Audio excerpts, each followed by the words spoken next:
Митингующие требовали отпустить Тохтомушева и проведения объективного расследования уголовного дела. По словам одного из участников акции протеста Куштарбека Кадыралиева, экс-муфти задержан незаконно. Сейчас все зарубежные муфтии интересуются, как получилось, что наш религиозный деятель оказался под стражей. Такого не было со времен появления ислама. Я уверен, что Садыр Джапаров не в курсе того, что произошло. Государство не должно вмешиваться в религиозную деятельность. Сторонники экс-муфтия сомневаются в состоятельности обвинения и призвали не поддаваться провокации. Религия ислам далека от политики. Участники акции призвали отпустить экс-муфтия под домашний арест.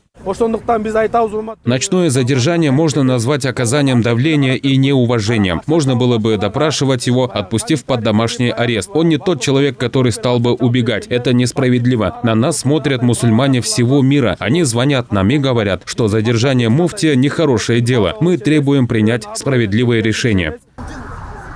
Кроме этого, на митинг пришел экс-директор Госкомиссии по делам религии Акин Токталиев, которого сняли с должности 9 февраля. Токталиев назвал дело в отношении экс-муфтия Тохтомушева политическим.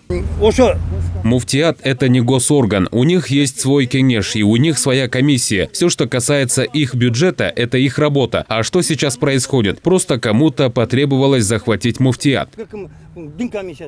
Заместитель муфтия Кадыр Маликов ранее прокомментировал в социальной сети Facebook задержание Тохтомушева. По его словам, то, что происходит вокруг духовного управления мусульман Кыргызстана, отражение духовной деградации нашего общества. Он рассказал, что новость для него стала полной неожиданностью.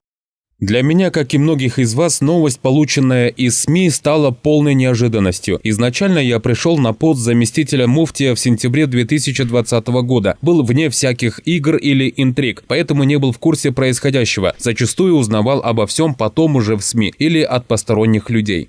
Также Кадыр Маликов заявил, что около 2 недель не работает из-за болезни отца. Он также отметил, что рано делать выводы. Сейчас рано судить и давать оценку до тех пор, пока вина не будет доказана. Напомним, вчера сообщалось, что Махсат Тохтомушев был задержан. Его подозревают в финансовых нарушениях, связанных с использованием денег, внесенных паломниками для совершения хаджа. До этого был задержан главный бухгалтер Духовного управления мусульман Кыргызстана по факту дачи сотрудникам ГКНБ взятки в особо крупном размере. Азамат Кенжешев, Улугбек Сулайманов, Нью ТВ.